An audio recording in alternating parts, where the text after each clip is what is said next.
ఉన్నావా? జక్కి ప్రభు కావాలని పరిగెడుతున్నాడు. ధనంలో ఆనందం లేదు, పేరు ప్రఖ్యాతుల్లో ఆనందం లేదు.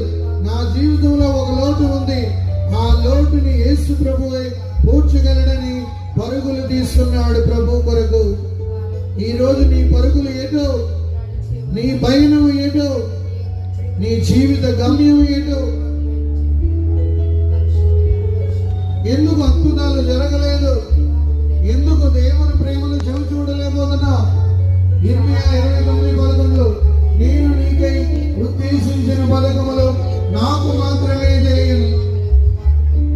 నేను నీకు బంగారు భవిష్యత్తు ఇవ్వడానికి సిద్ధంగా ఉన్నానంటున్నాడు. ఆ బంగారు భవిష్యత్తు అందుకోలేకపోతున్నావు ప్రియమైన సహోదరి సహోదరుడా. ఎందుకంటే మనం ప్రార్థించడం లేదు. ప్రభు చిత్తాన్ని తారుమారు చేస్తున్నాం. ప్రభు ఆలోచనని తారుమారు చేసే క్రైస్తవులుగా తయారయ్యాం. కానీ ప్రభువా నీ చిత్తం ఏంటో నాకు బయలుపరచండి అని అడగడం లేదు.